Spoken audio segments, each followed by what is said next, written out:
Bueno, si les parece, entonces podemos comenzar. Ya entiendo que hay un número. Agradecería, bueno, ahí ya se sumó alguien con las cámaras. Para mí, bueno, sirve bastante la cuestión de las cámaras porque permite tener cierta retroalimentación, ¿no? Por ejemplo, si uno va por un lugar muy aburrido, ve las caras y entonces hace algún cambio de tema o cosas así. Si no está esa retroalimentación, bueno, es más difícil, ¿no? Bueno, em, en principio, bueno, agradecerles la presencia. Veo ahí a Silvina Carmona, eh, entre los que están presentes. La idea de hoy es trabajar algunas cuestiones. No sé si han tenido oportunidad de leer lo que fue un poco la fundamentación de. Estaba en el link de inscripción, o sea que supongo que eh, alguno lo habrá recorrido. Bueno, la idea de hoy es ir en torno a lo que son, o lo que podríamos llamar, las locuras del dispositivo manicomial. Hay una conjugación de términos que tiene que ver con quizás cierto andamiaje conceptual Foucaultiano, pero bueno, la idea es mantenernos dentro de cuestiones propiamente analíticas. ¿Bien? Si voy muy rápido, se escucha mal, lo que consideren, no duden en indicarlo. Bien, entonces, empezaría por cuestiones que son de suma importancia, como es, bueno, un agradecimiento a Lacan Big Data, esta plataforma que ya tiene varios años, lo que hace la transmisión del psicoanálisis, que ha crecido mucho en los últimos años. Si no estoy equivocado, esta creo que es la séptima actividad que hacemos. La verdad que, bueno, trabajo muy cómodo, las condiciones son muy ideales, muy respetuosas, por eso es que, bueno, hay una insistencia de utilizar bueno, esta vía para poder trabajar algunas cuestiones. Así que agradecimiento especial a Lara Lisenberg, que es la creadora del espacio, y también a Juan Ignacio Ricosa, que es, entiendo, como el brazo operativo. Bueno, la verdad que siempre muy buena predisposición para todas estas cuestiones. Entiendo que al ser una charla abierta, posiblemente después les envíen quizás el enlace a la grabación. Entiendo que suele ser así, ¿no? Y si no, bueno, se está grabando la reunión, así que estará disponible. Bien, entonces, decíamos, locuras del dispositivo manicomial. En primer lugar, se captará que el título se presta a cierto equívoco. Creo que una primera lectura iría por una cuestión que llamaríamos como de sentido común, que es la idea de que se va a trabajar aquellas locuras que fueron formalizadas por la psiquiatría clásica en su momento. Por ejemplo, paranoia, esquizofrenia, manía, etcétera, etcétera.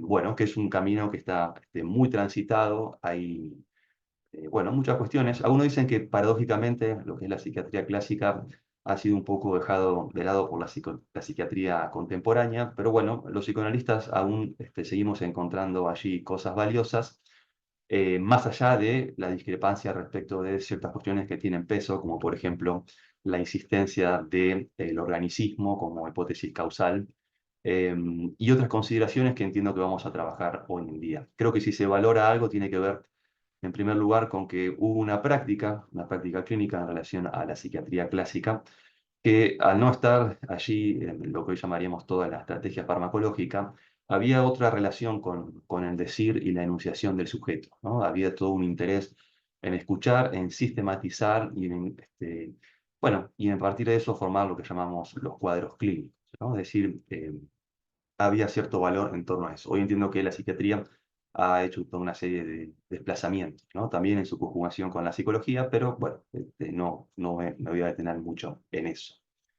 Bien, entonces, no vamos a hablar de eso, no vamos a hablar de las locuras sistematizadas por la psiquiatría clásica, sino más bien las locuras que habitan en los propios postulados de la psiquiatría como disciplina médica, ¿no? Por supuesto, esto no se trata de un ensañamiento con la psiquiatría clásica, algo vamos a ir a trabajar, algo de esto de poner cierto reparo a la cuestión de los revisionismos. Entiendo que tienen algo de engañosos. Es más bien servirse de ese saber tan particular, que es el de la psiquiatría clásica, para intentar articular una crítica de las categorías del pensamiento occidental desde la Revolución Francesa en adelante. Por supuesto, tenemos hora y algo por delante, por lo tanto es sencillamente un recorrido, ¿no? No va a ser nada exhaustivo. Pero bueno, es esa metáfora que alguna vez escuché de alguien que decía que a veces uno se puede conducir como un gusano por una manzana, es decir, haciendo un recorrido, ¿no? No devorándola entera, sino haciendo un recorrido. Alguien lo decía en torno a la obra de Lacan, ¿no? Él decía, no me voy a pasar la vida masticando la obra de Lacan como un chicle, voy a ir como un gusano por una buena manzana, ¿no? Es decir, haciendo su recorrido, extrayendo lo que le sirva para orientar su práctica y punto, ¿no? Eso me parece que tiene cierto mensaje, sobre todo para la dimensión institucional del psicoanálisis. Bien, entonces, decía, no se trata de ensañarse con la psiquiatría clásica, sino más bien tomar ese saber para articular cierta crítica de lo que es, cómo se ha articulado la epistemología en relación al problema de la locura. Hay una frase eh, muy conocida, muy citada, de Lacan, del Seminario 3, una frase súper famosa, la que dice, la habrán escuchado una y mil veces, ser psicoanalista es, sencillamente, abrir los ojos ante la evidencia de que nada es más disparatado que la realidad humana, ¿no? O que la experiencia humana. Esa frase, bueno, es relativamente temprana, de 55 o 56, temprana en relación a la enseñanza de Lacan. Lacan ya tenía casi 60 años, pero si lo piensan un poco, hay una frase mucho más tardía, del año 78, es decir, 2 años creo que antes de que Lacan fallezca, por ahí. Eso resuena con un axioma que es aquel que dice todo el mundo es loco, es decir, delirante. Es una frase que está bastante de moda en este momento, incluso hubo un congreso muy importante este año en relación a esa temática. Esa frase se extrae de una breve intervención de Lacan, del año 1978, como les decía, publicada en la revista, legendaria revista Ornicar. Es una cuestión muy breve, aquí lo tengo, lo estuve rastreando un poco, ahí lo van a ver, es decir, es así de breve. Si, no sé si se alcanza a leer, pero bueno, acá abajo, ¿no? Al final del segundo párrafo está la frase. Em, para el que le interese, quizás puedo subir en el chat el link donde hay una especie de traducción. No dice bien quién la hace, pero bueno, en definitiva, no tampoco quiero entusiasmarlo demasiado porque como suele pasar con Lacan, hay como frases dispersas y que cuando uno va con todo el entusiasmo del mundo a buscar el contexto, se queda como diciendo, bueno, no sé bien por dónde ir, ¿no? Porque es como que el texto viene medio opaco y de repente aparece una frase que ilumina y después la cuestión se vuelve a cerrar. Bueno, creo que este texto funciona un poco de ese modo. Bien, voy a pegar el link en el chat. Quizás, bueno, a alguien le pueda llegar a interesar, digamos. Además, bueno, lo bueno que tiene la transmisión virtual es eso, ¿no? Esa facilidad.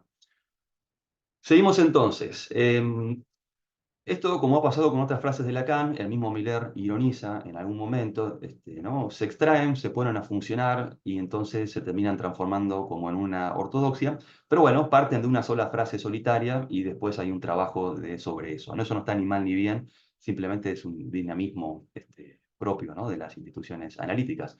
Miller lo decía en relación al atravesamiento del fantasma, ¿no? Supuestamente Lacan en los 90, por ahí, estaba muy de moda la idea del fin de análisis como atravesamiento del fantasma. Entonces, esa es una frase que Miller en los 90 decía que la tomó de Lacan, que la dijo una o dos veces, y dice, nosotros la repetimos 1000 veces, y entonces tenemos la ortodoxia, ¿no? Es decir, funciona un poco así.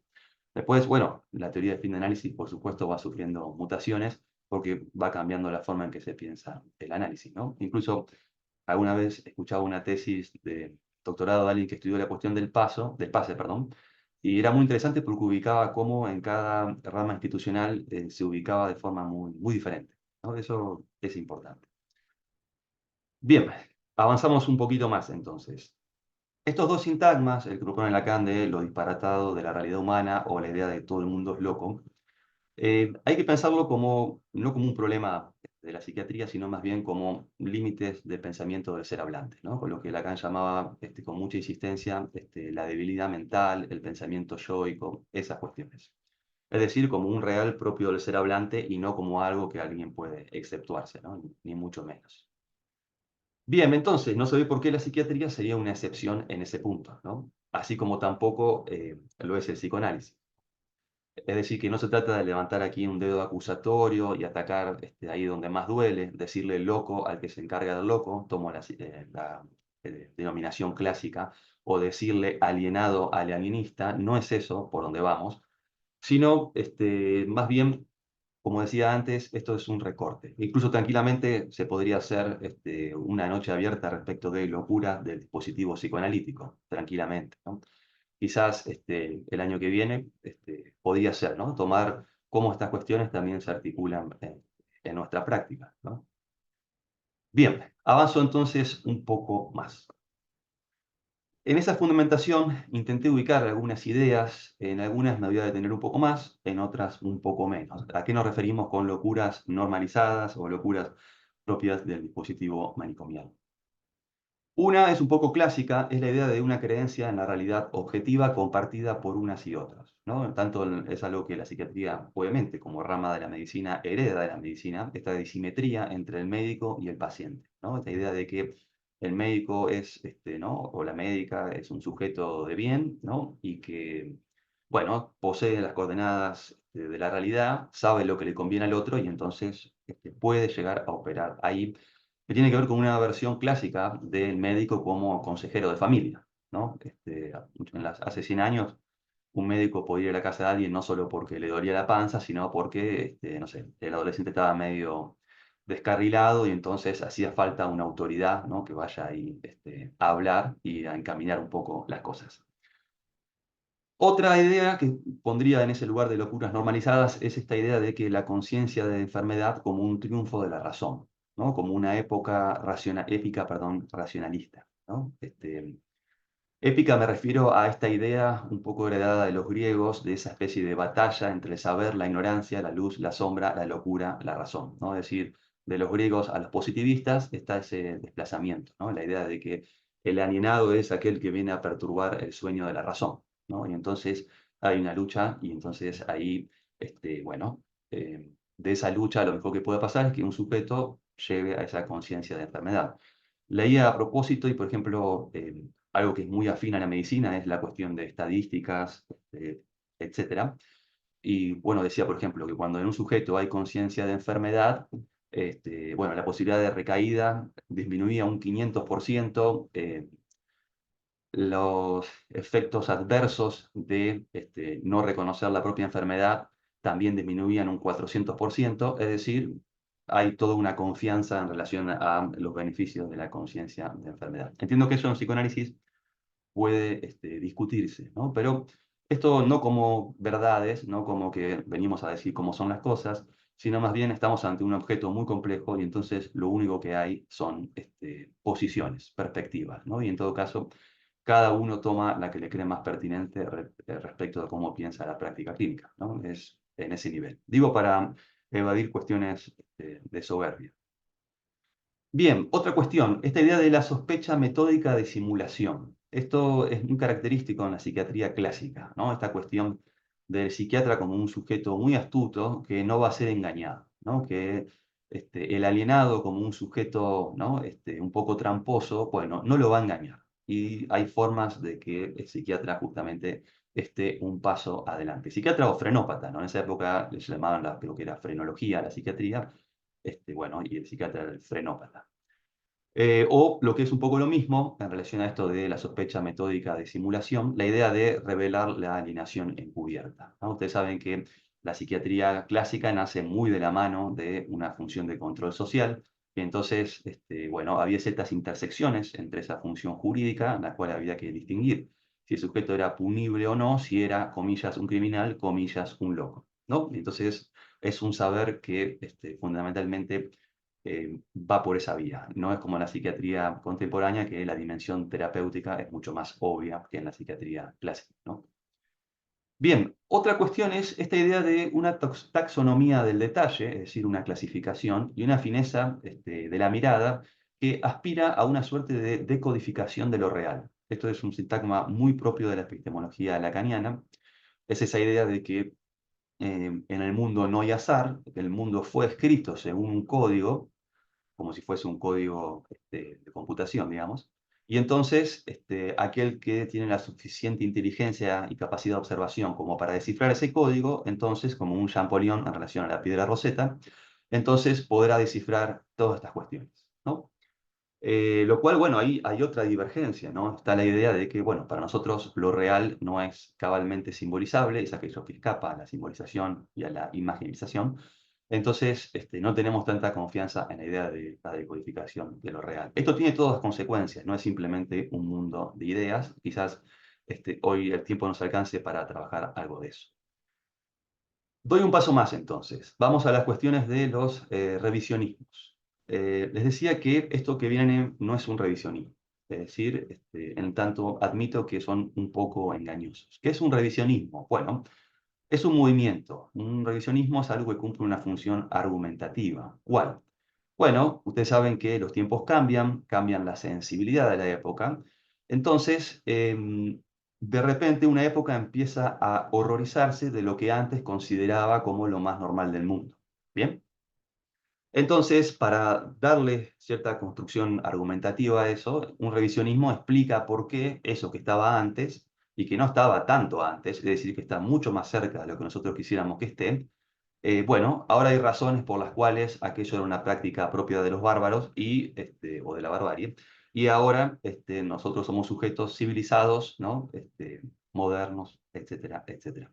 Si quieren un buen ejemplo de esto es el manicomio, lo que antiguamente se llama el manicomio, es decir, es una suerte de respuesta que forjó Occidente después de la Revolución Francesa, una respuesta ante el problema de la locura. Eso funcionó siglos y hasta hace muy poco es algo que estaba funcionando de alguna manera en pleno vigor, ¿no? Entiendo que hay toda una discusión muy importante en torno a la actual ley de salud mental, pero bueno, es una ley que intenta responder a esa cronificación de las internaciones, etcétera, etcétera. Pero si hay algo que es claro es que allí hay una cuestión que es muy compleja, ¿no? Y sabemos que siempre toda ley tiene sus dificultades, no esta, sino todas, ¿no? Es un problema de lo simbólico, ¿no? No es un problema de la ley en sí. Bien, entonces, hay un cambio de sensibilidad y entonces los revisionismos vienen a explicar por qué eso ya no es una cuestión aceptable en nuestra cultura.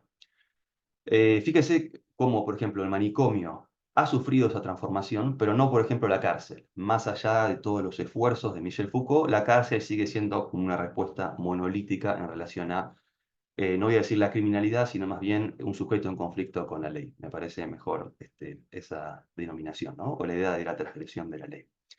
Entonces, un revisionismo lo que dice es, ya no estamos en eso, pero de ese modo, también, digamos, mientras más enérgico es el rechazo a eso donde estábamos antes, menos nos preguntamos qué de esas ideas aún continúan entre nosotros, ¿no? Ese me parece un ejercicio más importante, más que ensañarse con aquellos, no sé, por ejemplo, clínicos que legitimaron el uso, por ejemplo, del manicomio. Bueno, más interesante es preguntarse qué de esa lógica aún nos habita. Cuando uno queda muy tomado en los revisionismos, bueno, los que estaban mal eran los otros y nosotros estamos muy bien. Por eso digo que esto no es un revisionismo. Hace poco escribía una columna en un diario, también lo voy a poner en el chat. Quizás les interesa, ahí hay un desarrollo más sistemático de lo que estoy hablando, tampoco es una cuestión tan larga, pero bueno, si les interesa, ahí pueden encontrar esto un poquito más desarrollado esto. Cuando el revisionismo se posa, por ejemplo, sobre una figura como la de Cesare Lombroso, si lo tienen, es aquel psiquiatra italiano, médico psiquiatra italiano, ahí por el 1830 y falleció en el 1909, que es uno de los padres de la criminología positivista, que tenía una teoría muy curiosa, que era esta idea de que, de alguna manera, el mundo entero, perdón, estaba allí a la espera de ser medido, analizado y clasificado, ¿no? La lógica positivista es un poco eso, es decir, hay un orden encriptado en la naturaleza y entonces, si sabemos medir, entonces podremos encontrar regularidades y entonces podemos anticipar una causa y entonces podemos anticipar un efecto, etcétera, etcétera, ¿no? Es algo, bueno, que está en los pilares del pensamiento occidental. Bien, entonces, decíamos, hay un orden oculto en la naturaleza y el observador agudo, bueno, los puede encontrar. Y entonces, en este espíritu científico de la época, Lombroso dijo, bueno, podemos anticipar quién va a ser un criminal, o quién ha cometido un acto transgresivo, porque hay ciertas particularidades en lo que llamaríamos la fisonomía o la anatomía craneal, facial, etcétera, etcétera. Y se dedica a hacer toda una investigación que es por demás de interesante. Ahí en su obra más famosa, la conocerán, se llama El hombre delincuente, del año 1876, como ya vencieron los derechos de autor, está disponible el que la quiera leer. Dice, Lombroso ahí, bueno, explica, bueno, cómo identificar al futuro criminal. Y ahí tiene una frase que me pareció muy interesante por su dimensión caricaturesca, lo diría en esos términos. Ahí la voy a compartir, que es esta. Bien. Esta frase está sacada de ese libro, no tomé el recaudo de anotar la página, pero dice lo siguiente: los homicidas habituales, es decir, las personas que son asesinos con empeño, tienen ojos vidriosos, fríos, inmóviles, al mismo tiempo sanguíneos e inyectados. La nariz es a menudo aquilina, más bien torcida o de halcón, siempre voluminosa, es decir, que no habría excepciones. Las mandíbulas son robustas, las orejas largas, los pómulos largos, el pelo rizado y oscuro.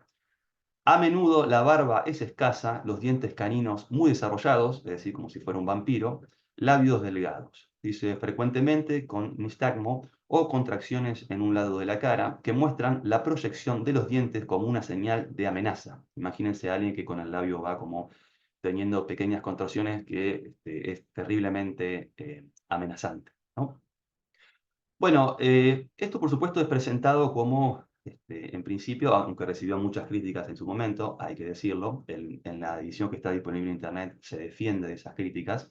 Bueno, se ve ahí muy claramente cómo hay esa construcción caricaturesca del monstruo criminal, ¿no? Un sujeto con las orejas, los colmillos, que mira de forma fea, que tiene de la nariz con forma de águila, es decir, hace poco lo charlaba con un hermano que es abogado y él comentaba esta asociación que hay bastante estudiada en criminología entre la segregación y la fealdad, ¿no? La cuestión de la fealdad y la asimilación con la cuestión de la criminalidad, ¿no? Es una cuestión muy clásica que fue abordada, este es un texto que trabajamos todos en la universidad, lo tendrán muy presente, Actitud estética y pensamiento científico de Coiré, ¿no? Esa idea de que en cierto momento hay cierta imagen idealizada de la bóveda celestial y entonces la forma perfecta en geometría es el círculo, por lo tanto, las teorías que dicen que un planeta puede describir una órbita elíptica son inaceptables, ¿no? Porque es imposible que en esa perfección del cosmos haya algo que no sea la forma perfecta.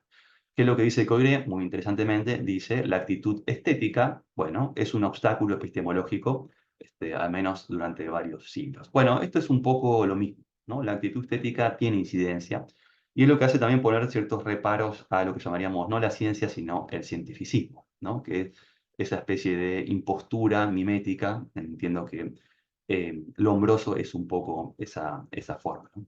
Ahora, fíjense, por supuesto, esto no es simplemente opinología para Lombroso, sino que él se toma el trabajo de hacer todo un estudio. En ese momento estaban disponibles, no sé si ya la fotografía, me parece que sí, pero también los grabados, o estaban ahí pasando de un momento a otro. La cuestión es, cuando ustedes van a ese libro, por ejemplo, tienen esta imagen, ¿no? Fíjense que, salvo alguna excepción, porque bueno, sobre gustos no hay nada dicho, bueno, está la cuestión ahí de la fealdad, está ahí la cuestión, bueno, eso, del sujeto que viene a perturbar el sueño de la razón, ¿no? De ese sujeto malévolo que está en alguna esquina del vecindario esperando a su próxima víctima, ¿no? Ahí abajo ustedes no lo van a leer, pero bueno, habla del tipo del delito, ¿no? Por ejemplo, no sé si se ve el mouse, esta mujer es parricida, esta mujer acá arriba es homicida, patricida, y bueno, así toda una serie de términos, entiendo, en italiano. Ahora, fíjese qué interesante cuando pasamos de la fotografía a los grabados, es decir, los dibujos, cómo ahí la cuestión caricaturesca toma otro relevo, ¿no?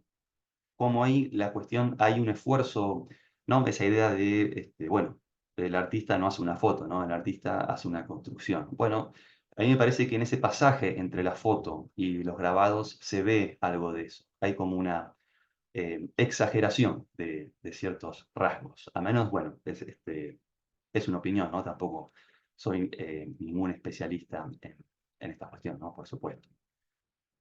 Bien, interrumpo ahí un poco lo que estábamos atravesando. Ustedes dirán, bueno, ¿cómo llegamos a la criminología? Bueno, comprenderán que la ciencia positivista se ha ocupado con el mismo entusiasmo tanto del criminal como del loco. Es decir, que hay ahí una suerte de punto de encuentro. Por eso vamos un poco hacia ese lado. Ahora, volvemos a la idea como una chifladura, que no diría de la psiquiatría clásica, sino más bien de este espíritu cientificista, la idea de que lo real puede codificarse, ¿no? La idea de que si se encuentra la clave de encriptación original, bueno, se podría. Hay un ejemplo clásico que tiene que ver con, hay un libro ahora, creo que se llama El Ensayador, me parece, se le dice así, pero un título mucho más largo, de Galileo Galilei, donde él dice finalmente que el libro de la naturaleza está escrito en caracteres matemáticos, ¿no? Y que entonces con la geometría y la matemática uno va a poder decodificar, bueno, el mundo entero, vamos a decirlo así. Bueno, entonces comprenderán que estos sujetos empapados de ese espíritu, bueno, salían a medir, tomaban las medidas del sujeto, ¿no? El tamaño de la nariz, el cráneo, alguna parte de la región occipital, y bueno, toda una cosa que justificaba sus teorías, a menos durante algún tiempo.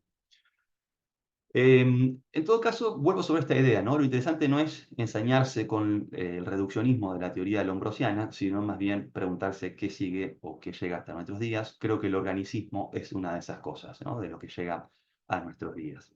Ahora, fíjense esto, aquí hacemos un salto, vamos a ir a esta frase es de Charcot. Para acá ya hacemos un salto a cuestiones de salud mental, la Sartre, bueno, toda esa parte muy importante para lo que es el inicio del psicoanálisis. Y esto que vamos a hablar toca algo también del inicio del psicoanálisis, porque el psicoanálisis nace muy de la mano de la histeria, ¿no? Dice Charcot en su momento, dice, es importante que lo sepamos, la histeria posee sus propias leyes, su determinismo, exactamente del mismo modo que una afección nerviosa con lesión material. Fíjense que hay un juego de palabras, dice del mismo modo, ¿no? Es decir, no dice que sea exactamente lo mismo. Creo que plantea una analogía. De todas formas, dice, su lesión anatómica aún escapa a nuestros medios de investigación, pero se manifiesta de modo innegable ante el observador atento. ¿Por qué me interesó esta frase? Bueno, en primer lugar, porque está nuevamente esta idea de que hay un observador atento. Fíjense que la clínica analítica es una clínica de la escucha, no es una clínica de la observación. Pero en este momento, ¿no? Estos sujetos embedidos de espíritu científico, la observación comprenderán que es un sentido allí privilegiado. Ahora fíjense lo que es cierta necedad, cierto lo que se dice estar convencido. Lacan decía, cuando comprendemos ya no nos detenemos, ya comprendimos y seguimos de largo, que no importa que no haya ninguna constatación del sistema nervioso central, o sea, de alguna modificación, ¿no? En ninguno de los niveles del sistema nervioso central, no interesa. Aún así, suponemos que hay una lesión de tipo orgánica, ¿no? Y fíjense que por más que la medicina avanza cada vez más en lugares más pequeños del cuerpo humano, bueno, muchas cuestiones ligadas a salud mental, bueno, no hay un correlato que pueda justificarse desde una lesión, ¿no? Obviamente es algo muy complejo, no es que haya que concluir, ni mucho menos, sino más bien que, bueno, en la psiquiatría clásica siempre está la cuestión, algunos son un poco más abiertos, introducen otros factores, pero esencialmente no deja de estar allí siempre la cuestión relativa a em, lo orgánico. Ese fragmento lo tomé de este libro, no sé si se ve invertido, ¿no? No sé el título, bueno, disculpas. Se llama La invención de la histeria, es de George B. Haberman. Es un libro, es un estudio muy a conciencia, no sé si es una tesis doctoral, pero tiene esa forma porque, bueno, tiene ese modo de escritura. Hay un trabajo inmenso de recoger cuestiones de un archivo fotográfico de toda la época de Charcot. Al que le interesa eso, al que le interesa ubicar la histeria no como simplemente una enfermedad en pie de igualdad con cualquier trastorno médico, sino más bien como una creación de lenguaje y una creación de discurso. Entonces, ese libro es enteramente recomendable, ¿no? Obviamente van a tener que tenerle paciencia, pero es un libro enteramente recomendable. Quería leerles algo de este libro, me parece que viene muy bien para el punto donde estamos a nivel argumentativo. Dice lo siguiente: A Charcot, ya en su momento, se lo criticaba bajo la idea de que él inventó la histeria, ¿no? Es una cuestión interesante como debate de la época. Es como que alguien venga acá y diga, Freud inventó la neurosis obsesiva, eso no existía, solamente los psicoanalistas la ven y punto, ¿no? Bueno, esto era un poco lo que estaba atravesando Charcot, por más eminente que sea. Entonces él responde. Dice lo siguiente. Parece, es un poco irónico, parece que la histeroepilepsia, es decir, la histeria, solo existe en Francia y me atrevo a decir, y de hecho se ha dicho alguna vez, que solo en la Salpêtrière, ¿no? Que solamente ahí ven histerias. Como si yo hubiera inventado por el poder de mi voluntad.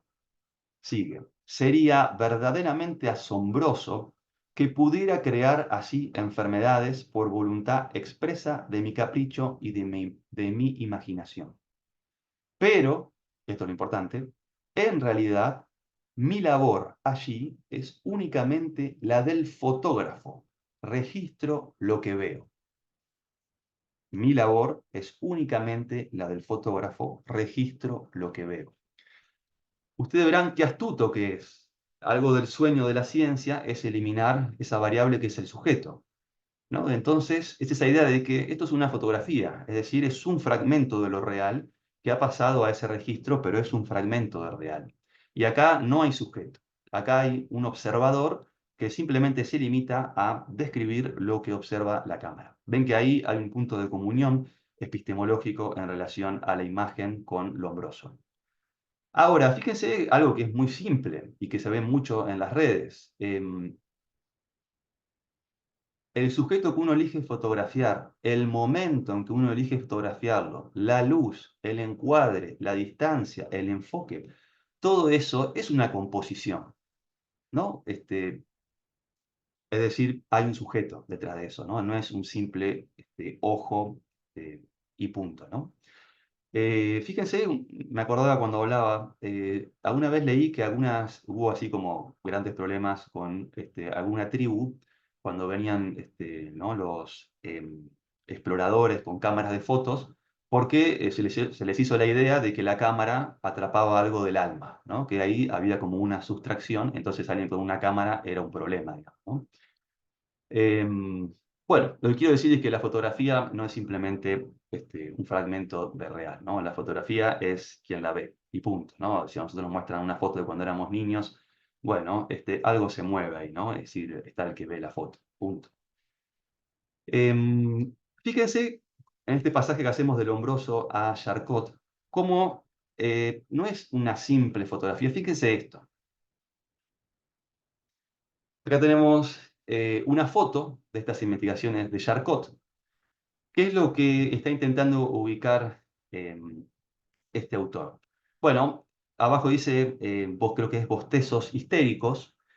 Tengan en cuenta que la afectación del cuerpo en la histeria hacía que no sea un bostezo de alguien que simplemente tiene un poquito de sueño, sino que había toda una serie de contracturas, una serie de perturbaciones de la sensibilidad y toda una serie de cuestiones. Y entonces, bueno, tenemos ahí este objeto que era de la mujer histérica y entonces el fotógrafo que empieza a registrar la particularidad del bostezo histérico. Van a ver que esto llega lejísimo. O sea, esto es una cuestión que llega a un nivel de detalle, un exceso de la mirada, que es verdaderamente significativo. Fíjense, por ejemplo, esta imagen. Fíjense nuevamente, es una persona que está en una de las fases de los ataques histéricos y entonces, bueno, se las fotografía. Eh, Hay algo que yo me gustaría ya adelantarlo en este sentido.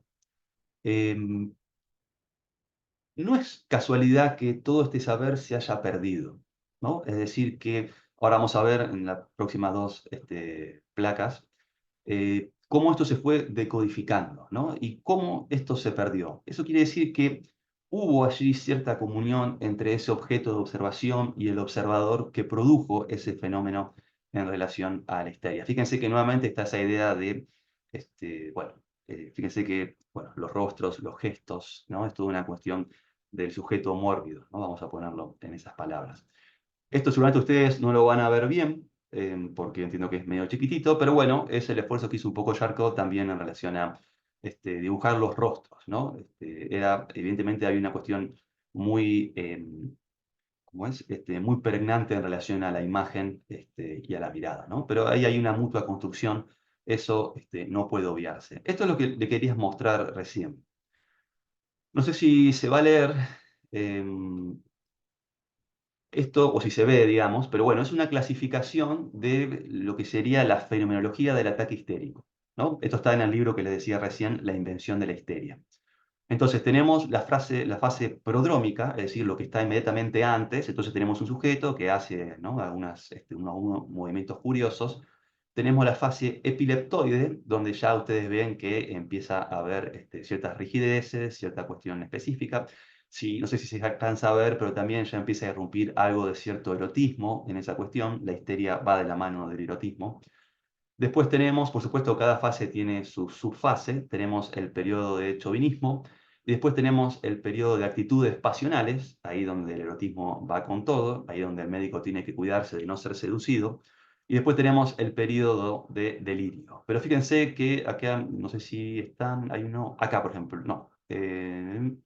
Bueno, no lo encuentro, pero hay una parte donde, bueno, los médicos y sus afán investigativo eran, bueno, muy a veces un poco bizarro, esa cuestión de un sujeto que tiene una rigidez, ponerlo entre dos sillas y mostrar cómo el sujeto no se arquea porque, bueno, tiene esa rigidez.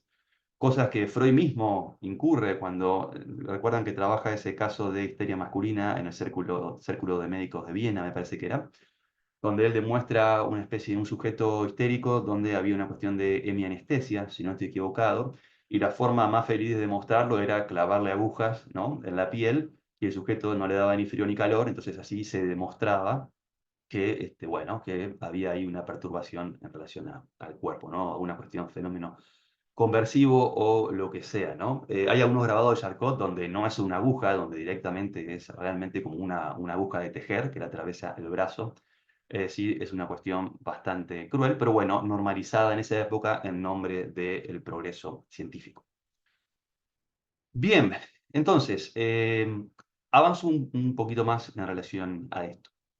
En todo caso, si hay que redondear esta idea, diría que para el psicoanálisis la nosografía no es una decodificación de lo real, sino más bien son ficciones hipotéticas que no decimos que son pura fantasía, sino que son construcciones y que a nosotros nos sirven para poder operar. Ese es el punto, ¿no? Que son las que tenemos a falta de algo mejor y que seguramente después vendrán otras que tendrán su potencia y su límite como toda construcción simbólica, ¿no? Obviamente. Bien, entonces, comprenderán que a donde vamos es esa idea de que hay un efecto de creación, tanto en la figura del criminal como en la figura del loco, tanto en Lombroso como en Charcot. Esto que decíamos recién, estos monstruos que vienen a perturbar el sueño de la razón, ¿no? Y que esos monstruos tienen sus diferentes encarnaciones. Si les interesa este tema, les recomendaría una bibliografía, bueno, La invención de la histeria, de Didi Habermas. Después, Automatismo mental, Paranoia, de Clerembault, es un texto que aún se consigue, hay creo que una sola traducción al castellano. Eh, bien. Y La locura lúcida, de Trelat, no sé si se pronuncia así, porque mi francés es nulo, no es que deja mucho que desear, sino que es nulo. Pero bueno, es un autor de esa época y que es interesante para leerlo, sobre todo para ubicar cuáles eran las preocupaciones de estos clínicos, ¿no?, en ese momento.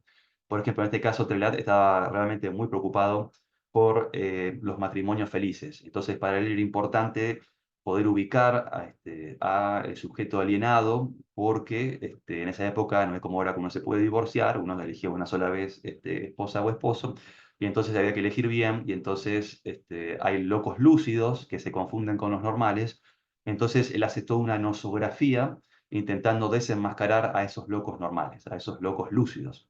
Y en un momento dice, habla de una persona, una mujer ninfómana, que hizo la vida miserable eh, de su reputado marido, y que, bueno, dijo, no delira, eh, pero tiene la peor de las locuras, es decir, era ninfómana, ¿no?, según los moralismos de la época. Esto es importante, volvemos a lo mismo, actitud estética, pensamiento científico, ¿no? Es decir, algo que entraba en conflicto con cierta moral, anterior incluso a la moral victoriana, bueno, tenía su lugar en la nosografía. siempre lo mismo, no tenemos por qué pensar que nosotros estamos mejor en eso, sino que nosotros también, bueno, tenemos nuestra actitud estética y la nosografía no es independiente de eso, ¿no? Creo que es mucho más interesante intentar ubicar eso en nuestras cuestiones. Bien, entonces, avanzo un poquito más. Comprenderán que uno de los problemas de la psiquiatría clásica, como decíamos recién, es distinguir entre estos monstruos de la razón que atentan contra la razón, no es lo mismo el loco que el criminal. Entonces, hay muchos esfuerzos de sistematización en la psiquiatría clásica para, de alguna manera, poder extraer esas diferencias, ¿no?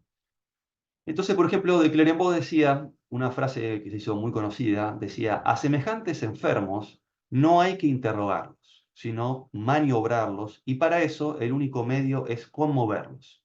Él lo que está hablando es de una técnica de entrevista, ¿no?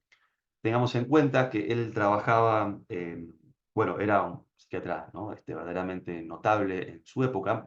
Él trabajaba, era jefe del servicio médico de la Enfermería Especial de la Prefectura de París, algo así como todo sujeto que alteraba el orden público, entonces era llevado a ese lugar, ¿no? La prefectura policial, la parte de enfermería, y entonces él tenía con su equipo un par de días para distinguir si era un criminal o si era un loco. No tenía todo el tiempo del mundo. Su función era, no era terapéutica, era esencialmente hacer esa distinción. Por lo tanto, él no tenía todo el tiempo del mundo y entonces necesitaba usar técnicas. Esa técnica era conmover o maniobrar al sujeto, lo que se dice hacerle pisar el palito. Así como los abogados intentan forzar una confesión, bueno, ese modo de entrevistar de un psiquiatra de la psiquiatría clásica, bueno, iba por ese lado. Y es algo que no hay ningún reparo en decirlo. Hay un texto de Lacan del año 30, creo, no sé si es estructura de la personalidad o de la paranoia, no me acuerdo cómo se llama, donde Lacan dice exactamente lo mismo, ¿no? Dice, Lacan dice, es necesario ponerlos en evidencia, no tanto interrogar al sujeto como maniobrarlo, es decir, copia a su maestro en psiquiatría. Se hará surgir entonces la esperanza siempre persistente, el deseo mucho menos platónico de lo que los antiguos autores pretendieron, la persecución inextinguible, es decir, la erotómana, y el paranoico, ¿no? Es decir, que hay que pinchar al sujeto para que pise el palito y muestre su delirio, ¿no? Ese era un poco el modo de procedimiento. Esto es interesante porque Lacan también lo dice en el seminario 3 cuando habla de la concepción clásica del sujeto paranoico y se supone que es un sujeto mal llevado, ¿no? Un sujeto que está peleado con el mundo. Los clásicos como Kraepelin hablan de la actitud querulante o querellante, ¿no? Sujetos que se llevan mal, ¿no? El vecino complicado del barrio, vamos a decirlo así.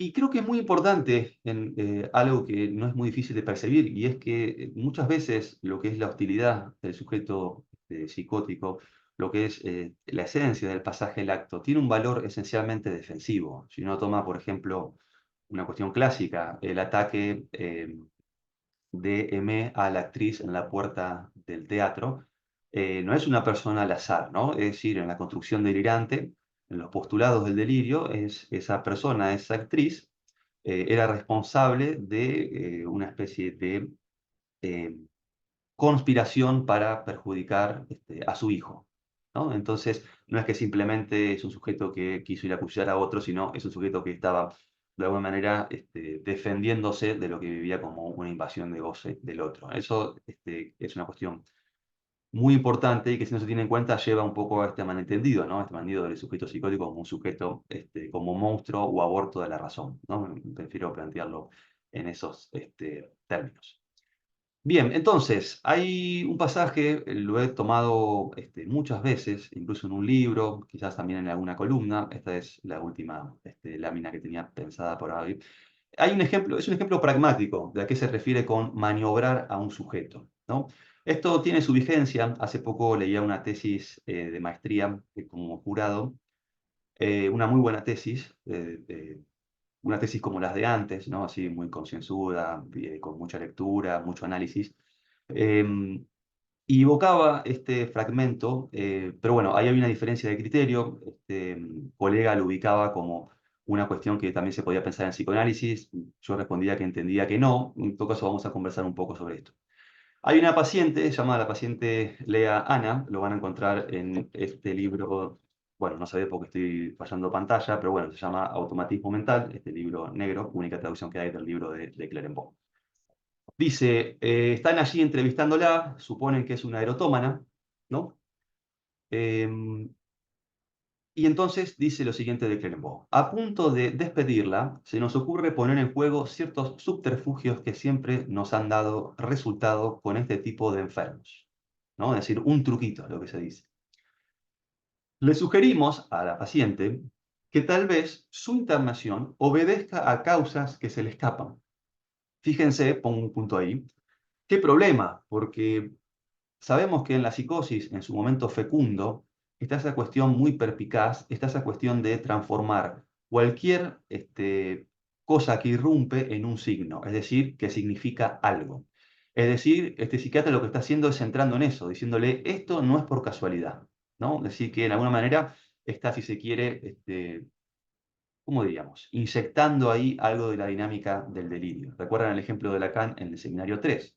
El sujeto dice, hay un auto rojo afuera, no sé por qué está ahí, aún no está el S2 que viene a construir una interpretación delirante sobre por qué está el auto ahí, pero el sujeto está de alguna manera seguro de que ese auto está por algo, ¿no? De lo que se llama significación de significación o interpretación delirante. Bueno, Lacan utiliza varios sintagmas, pero bueno, de Clerenbaugh justo toca ese punto, ¿no? La idea de que no es que tuvo mala suerte y justo la internaron, sino que la internaron por algo, lo cual hace que pulule mucho más la cuestión delirante. Dice que si entonces ella quiere presentar alguna petición, este es el momento de hacerlo oralmente, o mejor aún, por escrito, ¿no? Hay una parte de un capítulo donde de Clerenbaugh habla de la gran importancia de los escritos de los psicóticos. ¿Por qué? Porque ustedes quieren presentar un caso clínico, bueno, es mucho mejor si tienen entonces respaldo, ¿no? Obviamente.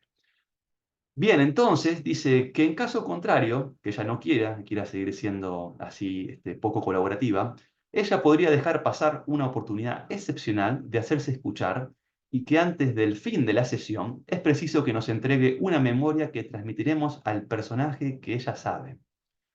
Fíjense nuevamente, de Clerenbaugh supone que es una erotomanía. En la erotomanía está esa idea de que hay un sujeto ilustre que está enamorado del sujeto erotómano, que puede estar en la fase de idilio, es decir, en el momento en que todo, ¿no? Pasa alguien caminando con un ramo de rosas por la calle y la persona dice, el príncipe de Gales me manda las flores, pero no me las dan a mí para que no tenga problemas, pero bueno, esas flores son para mí, momento de idilio. Y después el segundo momento, cuando aparece el desengaño, donde hay un cambio de signo en la transferencia y el sujeto empieza a sentirse perseguido y entonces es cuando va al Palacio de Buckingham y hace algún desmán y ahí llama la atención del dispositivo manicomial, digamos, ¿no? No antes, sino en esa segunda fase. Está siempre la anécdota de Clerenbaugh que cuando le traen a una preocupación respecto de un sujeto erotómano, él decía, ¿está en la fase de idilio o en la fase de despecho? Si está en la fase de despecho, decía, es peligrosa, ¿no? Esa cuestión, ¿no? El científico que se adelanta a la cuestión. Que no deja de haber un saber clínico en eso, ¿no? Obviamente. Bien, entonces, vuelvo a la frase. Sale prometiendo entregarnos dentro de un cuarto de hora una carta destinada al rey. Bueno, comprenderán que ahí, bueno, de Clerenbaugh se habrá puesto muy contento porque su subterfugio le funcionó muy bien, ¿no? Es decir, pudo hacer que el sujeto pise el palito y entonces el sujeto confiesa su cuestión erotómana. Hace unos años escuché un caso clínico, me pareció interesante, de una persona que tenía un delirio erotómano con el rey de España. Era una persona que había emigrado en tiempos de la Guerra Civil Española, del 36. Hubo cierto momento en que España hizo como un proceso de compensación de aquellos sujetos que emigraron en ese momento tan complejo de su historia. Y entonces creo que se daban como una especie de jubilación, ¿no? Y entonces este analista que presentaba el caso mostraba cómo este sujeto en su postulado erotómano, el rey de España, bueno, la cortejaba, estaba enamorado de ella, cómo cuando efectivamente le llega la carta de España diciendo que le van a dar una pensión vitalicia, digamos, ¿no? Sin haber aportado al fisco español. Bueno, habla de cómo en ese sujeto hubo algo que se pacificó, ¿no? Como hubo algo que contuvo la cuestión dentro de lo llamarían, no sé qué llamarlo, la transferencia positiva, pero hasta ese momento sin un salto hacia la fase, digamos, de despecho, ¿no? Comprenderán que eso que hablábamos de la histeria como invención de cierta época, creo que en parte también comprende a la erotomanía, ¿no? Entiendo que hoy, no digo que no haya presentaciones clínicas que puedan pensarse como erotomanía, generalmente más bien como ciertos rasgos dentro de cuadros, no sé si llamarlo como erotomanía pura, en todo caso entiendo que es más atípico. Quizás si entre ustedes hay psiquiatras o analistas que tengan práctica hospitalaria, puedan introducir algo más preciso a esta cuestión. Pero entiendo que también ahí hay una coordenada de época, ¿no? La locura, como decíamos, no es una enfermedad como podría ser, no sé, apendicitis o cosas así. La locura tiene un correlato que está muy tomado por el universo simbólico de la época, ¿no? Por eso las nosografías cambian, por eso las presentaciones clínicas cambian, por eso hoy no tenemos la histeria de Charcot, etcétera, etcétera, tendremos otras presentaciones y así sucesivamente, ¿no? Para nosotros la nosografía es algo móvil, ¿no? Y en la psiquiatría también, porque por algo cambian todo el tiempo, ¿no? Por algo hay 10 DSM, no, 5 DSM, y creo que el CIE va por el 10, ¿no? Pero no sé si... eh, bueno, avanzo entonces un poquito más, ya estamos llegando creo que a la hora. Bien, entonces, comprenderán que hay como cierto goce en esto de revelar la alienación encubierta, ¿no? Esta idea de que uno le arranca el secreto al sujeto, ¿no? El secreto de la alienación. Comprenderán que es muy contrario a cualquier dimensión terapéutica, ¿no? Hoy entendemos de forma hipotética, no es que tenemos ninguna verdad, que un desencadenamiento no tiene que ver necesariamente con un dinamismo propio de lo orgánico. Alguna vez escuché a un psiquiatra que decía, la esquizofrenia es una enfermedad y por lo tanto su evolución natural es tener varios desencadenamientos. En psicoanálisis no lo pensamos así, no lo pensamos como una evolución natural, sino la hipótesis que tenemos a partir de la enseñanza de Lacan es esa idea de que un sujeto se confronta con algo que no puede simbolizar y que eso pone en jaque el sistema simbólico, ¿no? Es una hipótesis, no es lo verdadero sobre lo verdadero. Bien, entonces, si tenemos esa idea de lo que es el proceso psicótico, lo que es la descompensación, entonces cae en toda esta idea de un sujeto que intenta engañar, por ahí de Clerenceau dice, a magistrados este, bueno, y que es un sujeto, eso, ¿no? Un sujeto monstruo, como decíamos no hace mucho. Bien, entonces, fíjense esta frase de Clerenceau, de la página 32. Dice, algunos erotómanos pueden ser de una mendacidad excepcional. De allí que tales enfermos, como por lo demás todos los razonadores, o sea, las locuras lúcidas, pueden engañar fácilmente a magistrados o a médicos, ¿no? Y entonces él da un truco para que sea más fácil detectar, ¿no? Siempre está esa función higienista en el dispositivo manicomial, bueno, en relación a, en este caso, la erotomanía. Bien, paso a un último punto de las chifladuras que pensaba darle alguna vuelta, que tiene que ver con esto de la conciencia de enfermedad. Sé que es un tema delicado, sé que gran parte de la psiquiatría, este es un punto importante, la conciencia de enfermedad. En todo caso, marcar que en psicoanálisis, bueno, para nosotros no es un ítem que nos resulte significativo, digamos, ¿no? Porque entendemos que para nosotros el trabajo no es confrontar al sujeto con una supuesta realidad, no es explicarle que lo que experimenta como delirio o como alucinación, que eso no existe, ¿no? Entiendo que ese no es el punto. En todo caso, nosotros intentamos ubicar qué es lo intrusivo para este sujeto y cómo eso puede pacificarse, ¿no? Y si eso se pacifica, entendemos que habrá cierta reducción de cuestiones delirantes y alucinatorias, no necesariamente. Em, pero bueno, entiendo que la cuestión va de otro modo. Hay una experiencia que también la he tomado en varios lugares, que también me parece interesante para ubicar el punto donde esto fracasa, esto que llamamos la conciencia de enfermedad.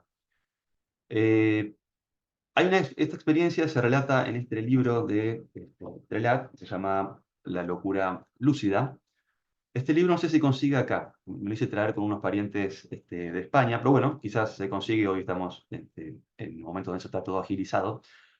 Pero bueno, si ustedes lo leen, van a encontrar un fragmento donde habla de casos clínicos y cómo intentaron resolverlo. En este caso, había un sujeto llamado señor O, que su delirio era un delirio un poco con un componente megalómano, que tenía que ver con el hecho de haber inventado lo que se llama un motor de movimiento perpetuo. ¿Qué sería eso? Cada época tiene como sus grandes objetivos, capaz que hoy a veces puede haber, por ejemplo, en los 90 alguien tenía un delirio respecto de haber encontrado la cura en relación al SIDA, porque el SIDA, ¿no?, era una cuestión muy compleja en salud pública, no así hoy.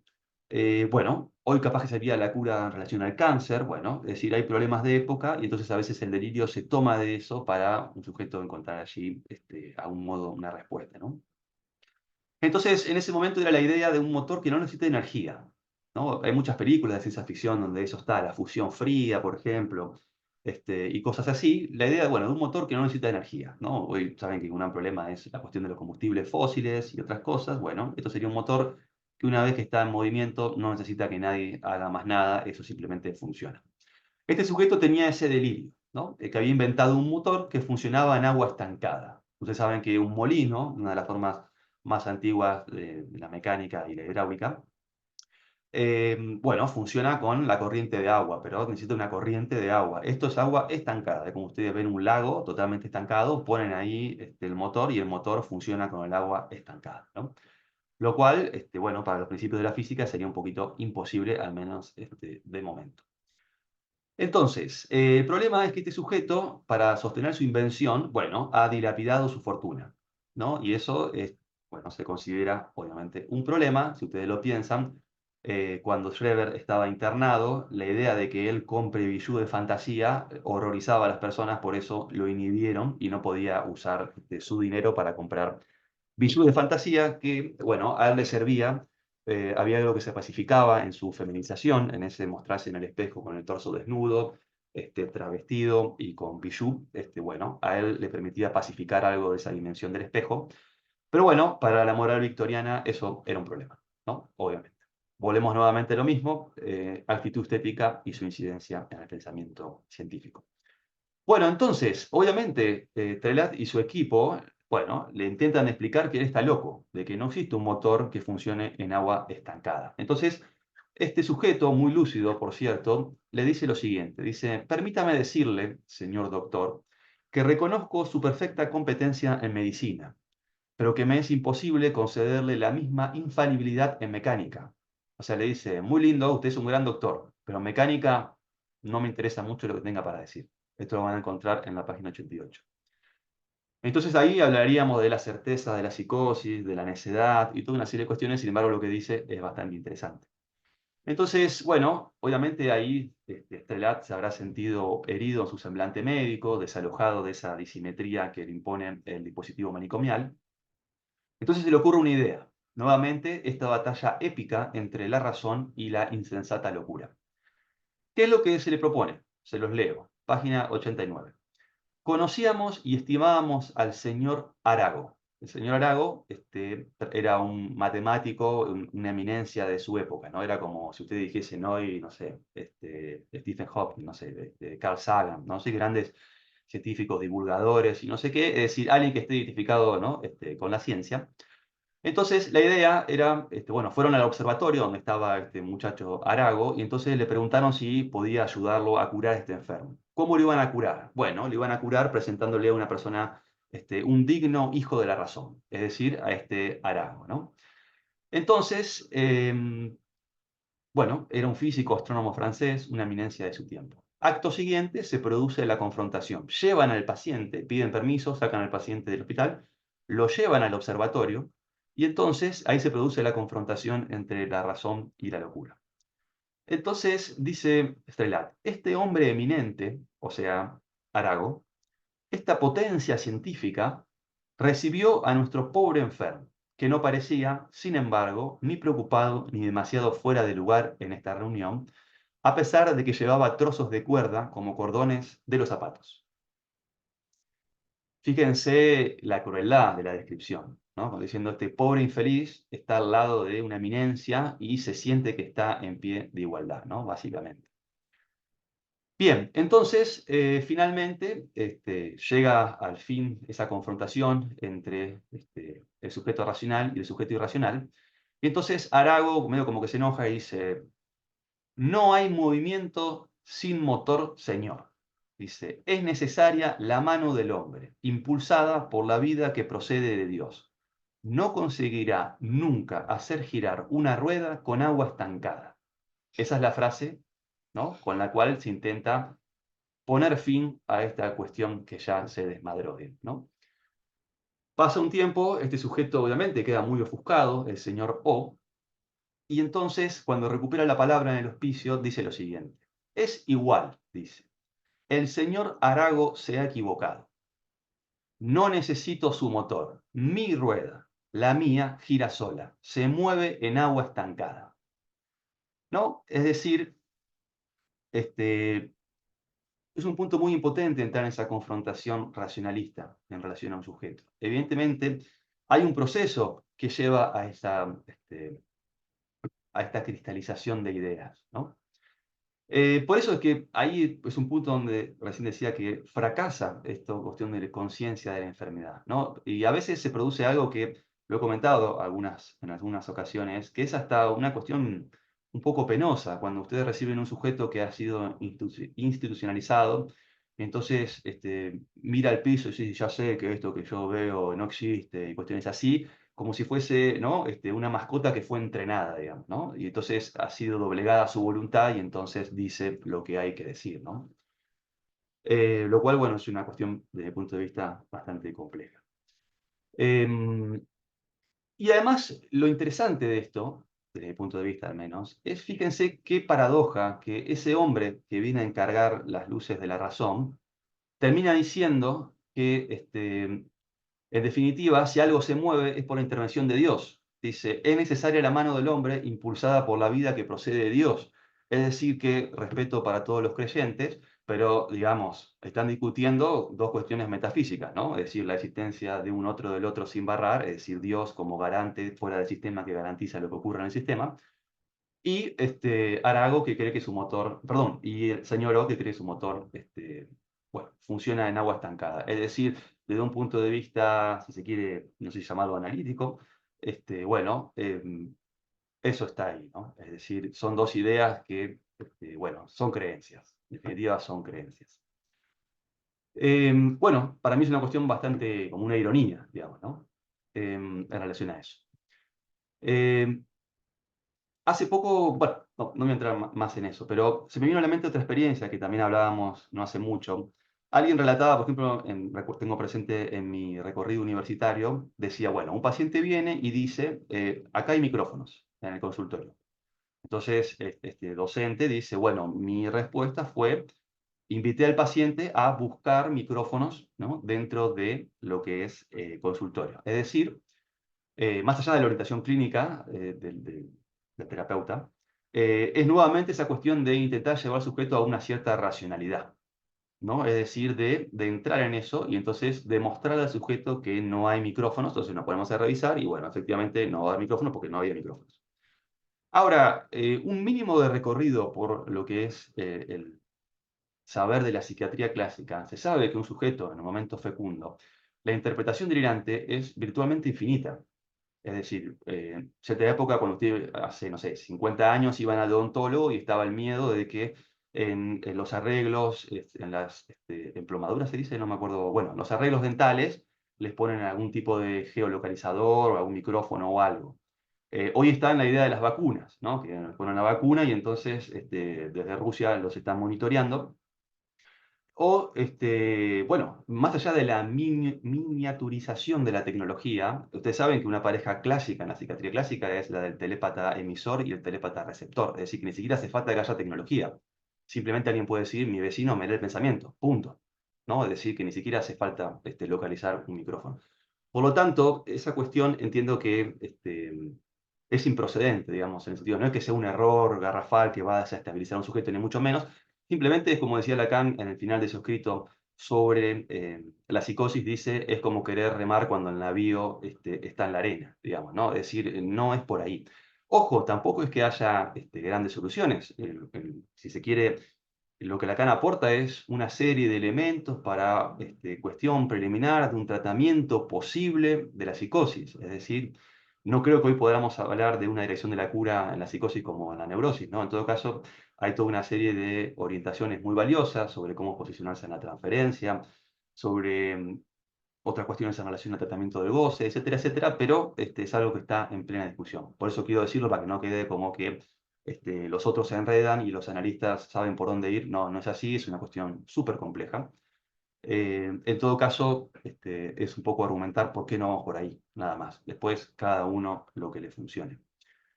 Bueno, en principio dejo ahí, creo que está bien, no hemos pasado de la hora y además me parece importante que podamos intercambiar, ¿no? Siéntanse libres de tomar la palabra por donde lo consideren. Sé que esto quizás alguna cosa pudo haber resultado antipática en relación a la práctica psiquiátrica, pero bueno, estamos para conversar estas cuestiones, ¿no? Insistiendo sobre la idea de que no venimos a plantear verdades, sino más bien a problematizar algunas cuestiones. Veo que hay alguna intervención en el chat. eh, Quizás puedo leerla y después podemos abrir micrófono, ¿no?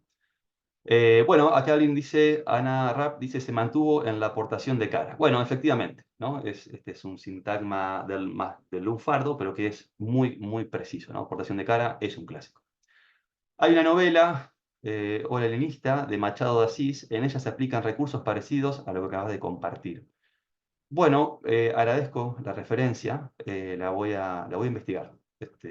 Hace poco estaba leyendo un libro que, bueno, muy perturbador, digamos, que llamaba Los psiquiatras de Franco, ¿no? Donde ubica, por ejemplo, cómo un psiquiatra español hacía todo un esfuerzo para mostrar que lo que llamaban los rojos, es decir, la cuestión de la izquierda, del comunismo, etcétera, bueno, era una enfermedad mental, ¿no? Es decir, hace todo un desarrollo y muy interesante porque dice el comunista, el problema es que le tiene envidia al capitalista que se esfuerza y consigue sus cosas, ahí tenemos la ética protestante, y como es un resentido e impotente que no puede lograr esos logros, valga la redundancia, entonces quiere destruir todo, ¿no? Entonces ahí tenemos el sujeto, bueno, el sujeto malévolo del comunismo que hay que luchar por la buenaventuranza de la patria, digamos, ¿no?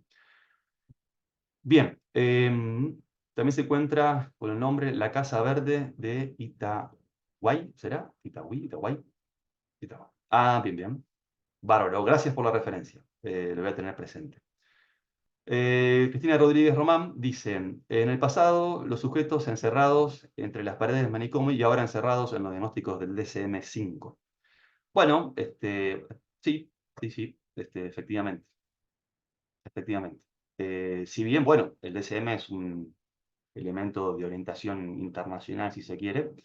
Pero bueno, también ahí está la cuestión estética. Muchas veces he referido, cuando se hace la descripción del sujeto con hiperactividad, ahora se me escapa el TDAH, cómo hay cuestiones, si ustedes leen las descripciones, claramente un sujeto que entorpece la tarea de los otros, ¿no? Es un sujeto que hace de obstáculo al discurso amo, ¿no? Es decir, es lógico que tenga ahí un lugar en la nosografía, ¿no? Por más que, por supuesto, Michel Foucault decía, ¿no? Hay un problema en la época, el dispositivo viene a plantear una solución, es decir, esto es una enfermedad, y después vienen los discursos jurídicos, de la psicología, el psicoanálisis, lo que sea, a legitimar eso, ¿no? A decir, bueno, este sujeto lo medimos y un sujeto normal, no sé, puede estar sentado una hora, este sujeto ya te empieza a parar y correr a los 15 minutos. Entonces, bueno, es un sujeto que tiene esa patología. Sebastián, no sé si abrió el micrófono para intervenir.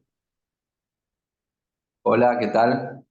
Buenas noches. Sí, quería hacer un aporte porque en un momento vos hablaste de la práctica hospitalaria y son cuestiones que por ahí estamos pensando en este momento. Yo soy psicólogo de una residencia interdisciplinaria en salud mental acá en Santa Fe, en el interior de Santa Fe, y pensar las cuestiones del delirio realmente es todo un desafío para los equipos de salud mental, sobre todo en este concepto de prácticas interdisciplinarias donde no manejamos el abordaje del delirio y de la locura desde lugares parecidos siquiera.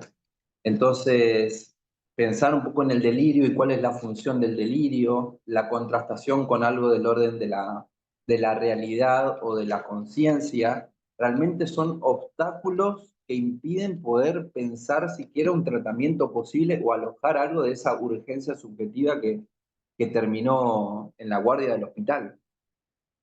Entonces, pensaba que es muy importante poder seguir formando, seguir pensando estas cuestiones eh, que hacen al tratamiento de la locura, ¿no? Y este por el recorrido que vos haces es muy interesante como para seguir justificando, ¿no? Este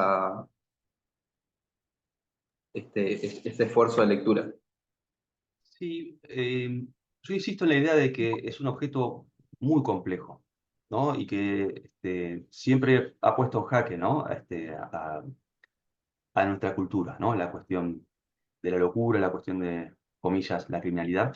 Hay algo que me llamó la atención, lo conversábamos también hace poco, que alguna vez, por ejemplo, pude escuchar presentaciones de casos clínicos de dispositivos de salud mental, de psicosis, de cierta evolución, con desencadenamiento, y me llamaba la atención, es una cuestión de discurso, ¿no? Cada discurso tiene sus acentos. Cómo el acento se ponía más en cuestiones de orden protocolar, es decir, cómo proceder, ¿no? Cómo articular las instituciones, los efectores, los dispositivos profesionales, etcétera, etcétera, en retroceso de cuestiones más específicamente clínicas, como por ejemplo, cuándo se desencadena, con qué se confronta, qué cosas lo pacifican, qué cosas no lo pacifican, qué es eso que rompió, que desbordó la capacidad de simbolización, ¿se entiende? Todo Ujú, eso da, digamos, muchos elementos para pensar cómo acompañar ese tratamiento de ese malestar, digamos, ¿no? Por eso digo, ¿no? Cuando la cuestión se burocratiza, entiendo que eso deja más desorientado a una cuestión, ¿no? Y a veces hay cosas que son, que no están en los libros, quiero decir, tengo presente cuando estaba haciendo mi práctica en hospitales, ahí cuando me recibía, alguien que, por ejemplo, lo que le servía era sencillamente venir a hablar de cuestiones de como yo dijese fabulaciones, ¿no? Venía y decía, ayer yo venía y la policía me miró feo, me subí a mi karting y iba a 200 kilómetros por hora y salto en un ujú, puente que estaba roto el puente, yo caigo del otro lado, hago un doble trompo y la policía me quiere seguir y se caen al río, estaban todos embarrados y yo me voy riéndome en mi karting, ¿no? Contaba esa historia. Los psiquiatras hablaban de fabulaciones, no de delirios, sino de fabulaciones, como simplemente un ejercicio imaginativo y punto. Sin embargo, este sujeto usaba, ¿no? todo el tiempo de la entrevista para eso. No le importaba para nada si la analista le iba a hacer una pregunta o algo, no, era relatar eso. Y eso era algo que el sujeto lo pacificaba. Si uno lo piensa, era un ejercicio en el cual él fantaseaba cierto dominio sobre el otro. ujú, Otra cosa era tenía profesores de karate que eran secretos y le enseñaban técnicas secretas, prohibidas. Entonces, alguna vez lo atacaron 7 profesores y entonces él con esas técnicas logró reducirlos, etcétera, etcétera. O ujú. ganaba un torneo y le daban un premio del primer lugar y él iba y lo tiraba al río o lo cambiaba por el último puesto para que nadie sepa que él sabe pelear y lo vengan a buscar para pelear. ¿No? Y toda una serie de cuestiones que mostraban cómo este sujeto intentaba arreglárselas con su otro invasivo, ¿no? Y todo eso, no hay otra forma más que escuchar al sujeto para ubicar cuál es su embrollo con el otro. No podemos decir simplemente el otro es invasivo porque el fantasma no se articula del mismo modo que una neurosis, ¿no? Sino que hay que ir a esa singularidad y para eso lo único que contamos es con la enunciación del sujeto. Por eso, Claro, sí. sí, sí.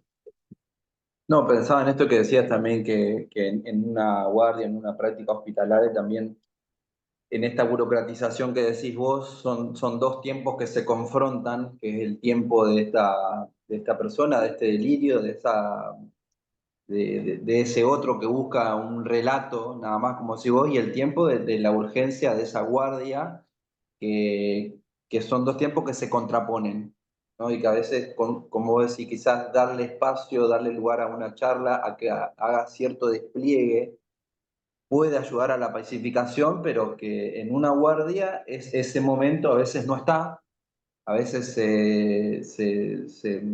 se trocan, se cambian por momentos que son de hipermedicalización, donde en realidad se corta la posibilidad de hablar, se busca que alguien se baje la intensidad, baje la psicomotricidad, mucha farmacología. Entonces eso también lo veo como un doble obstáculo también a la hora de poder pensar algo del orden ¿no? de esta fenomenología tan interesante. Sí, yo me quedé pensando, buenas noches, ¿qué tal, Ignacio? Este, qué gusto escucharte, Ignacio.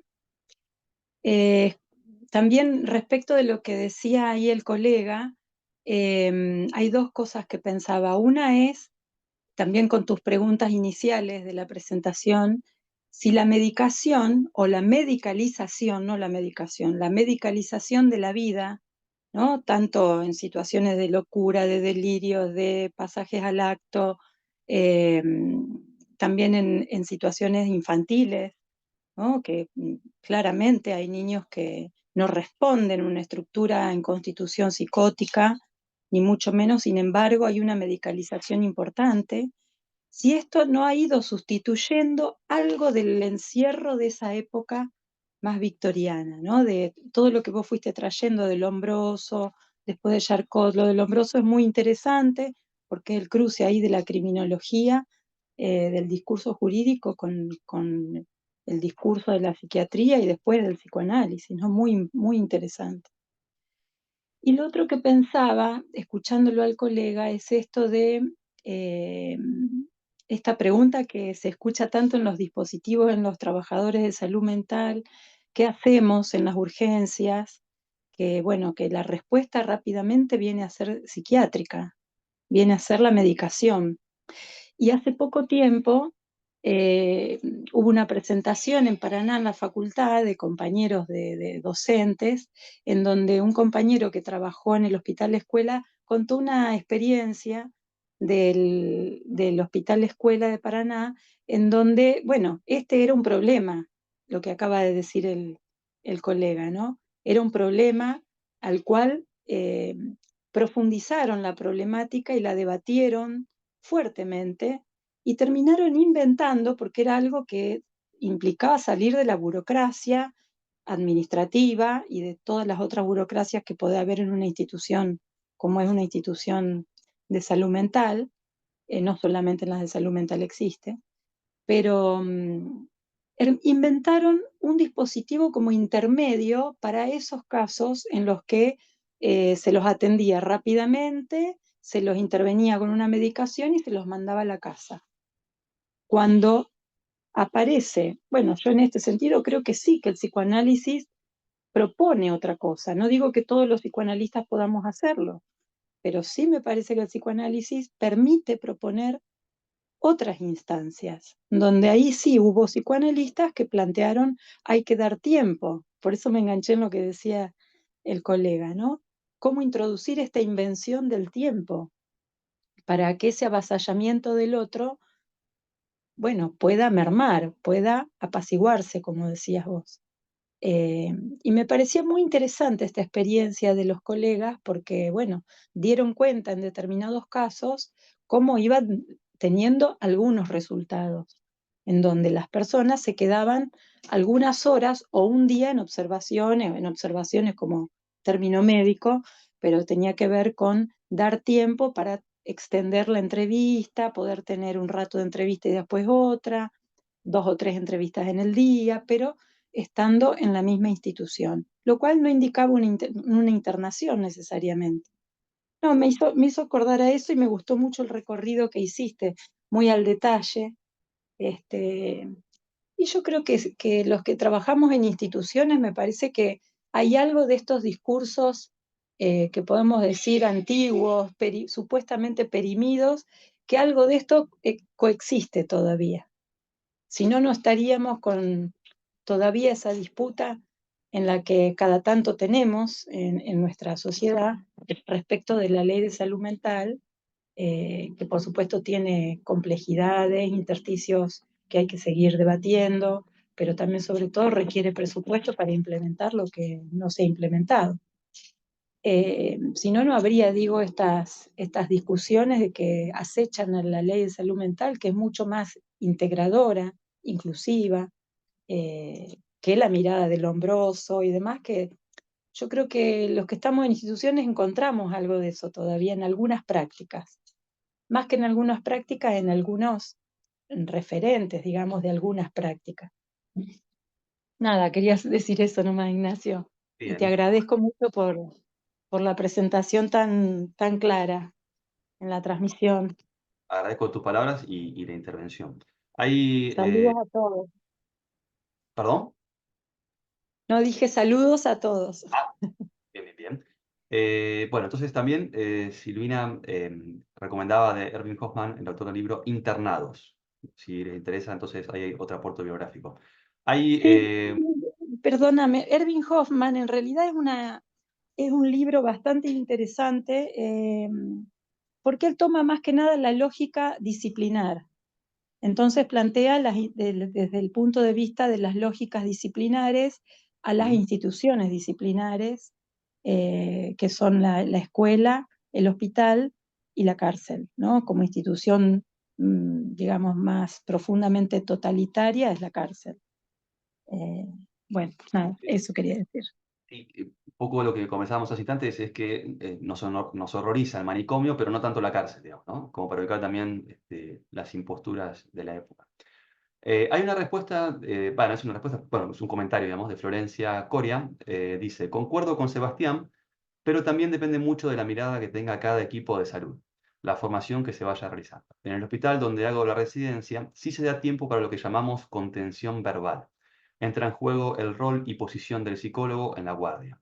También, obviamente, la disponibilidad del psiquiatra. Hacer una invención en esa urgencia es importantísimo y da resultados muy buenos. Diríamos lo siguiente, quizás puedo, no sé si después Sebastián quiere tomar la palabra, pero agregaría lo siguiente para hacer una distinción que me parece importante de la precisión. Nosotros trabajamos con la enunciación de sujeto, ¿no? Un sujeto a veces en una crisis dentro de una forma de compensación de la psicosis, no siempre está esa función allí, ¿no? Entonces, un momento es el momento de la descompensación, donde necesitan una estrategia farmacológica, etcétera, etcétera. Y otra cosa es el momento donde esa función sujeto está ahí, y entonces uno puede este, bueno, empezar a trabajar con eso, ¿no? Esa cuestión.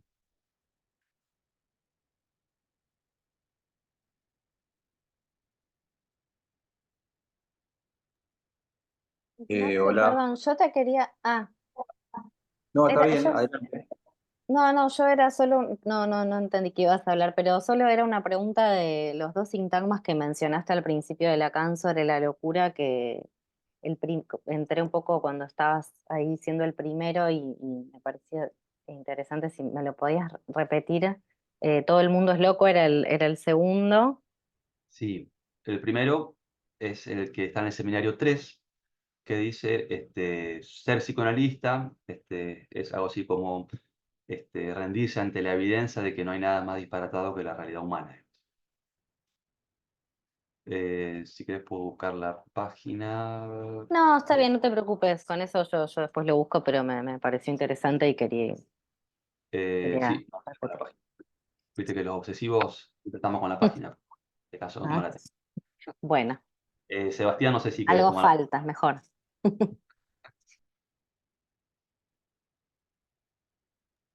Y quería sí, agradecerle el comentario de Florencia y que también nosotros realmente como un desafío en esta práctica, en esta guardia, para justamente darle sentido, darle un lugar a ese momento de urgencia que no sea el mero tiempo de acallar justamente, porque lo que puedo ver acá es que lo que se trata de hacer es acallar justamente, inclusive he escuchado a profesionales de psiquiatría que piensan una intervención correcta, poner a dormir a un paciente.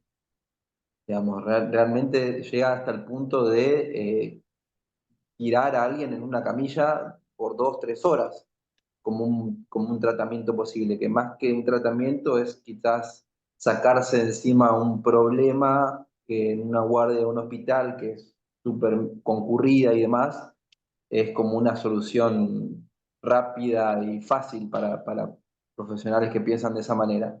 Entonces yo lo que decía era a modo de desafío, que lo veo en esta práctica, en este hospital en el que estoy, es un desafío construir este abordaje de las urgencias en salud mental. Cómo pensar los delirios, qué función tiene la palabra, cuál es la función del otro, y es un desafío, justamente como decía, en una guardia donde está conformada por profesionales de diferentes disciplinas, sobre todo donde no hay un criterio único que puedan más o menos organizar eso. Sí. Sí, es súper complejo. Creo que no se puede hablar de una función del delirio. Es muy contingente. Hay momentos del delirio que estabilizan, momentos del delirio que desestabilizan. Es toda una discusión, cuál es la posición del analista frente al delirio. Hubo una época que estaba más presente la idea de Freud como intento de restitución, como ese intento que el sujeto hace de restituir algo de ese agujero que se abrió en la descompensación. Después hay analistas más contemporáneos que hablan de que el delirio mejor que quede circunscripto en la esfera de lo privado. Entonces, si alguien escribe un libro sobre una idea delirante, empujan para que no se publique. Bueno, está en discusión, digamos, ¿no? En todo caso, entiendo que si puedo aportar al psicoanálisis esa cuestión de no entrar en la cuestión de la batalla racionalista, ¿no? Entendemos que para nosotros la cosa, bueno, no va por ahí. Y después, lo que decía, ¿no? El problema no es tanto la medicación, sino los usos. Decía, en una descompensación la medicación puede ser una estrategia muy importante.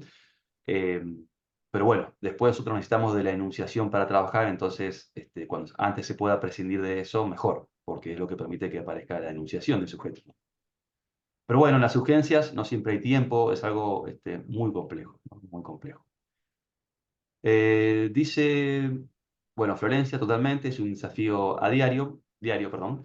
Natalia Mauro dice, me quedo pensando en la necesidad de sostener la complejidad del problema. Y Silvina Carmona dice, sí, es un desafío el abordaje interdisciplinario. También las urgencias subjetivas son un desafío. Es decir, que ahí, bueno, hay acuerdo, ¿no? Y es un problema que está ahí en discusión. Bueno, creo que estamos ya en 1 hora y media, me parece que es el tiempo habitual. Les agradezco mucho el interés en la propuesta, la presencia, el seguimiento atento, las intervenciones, las preguntas. La verdad que ha sido un gusto conversar con ustedes. Y bueno, estén atentos a las propuestas de la CAN Big Data. Es una plataforma que, bueno, tiene muchas propuestas y bastante interesantes, entonces hay que aprovecharlo eso. Así que, bueno, que terminen bien su día y a seguir en la causa analítica. Bueno, gracias. Buenas noches. Bueno, gracias Ignacio, gracias a todos. Nos vemos la próxima. Hasta luego.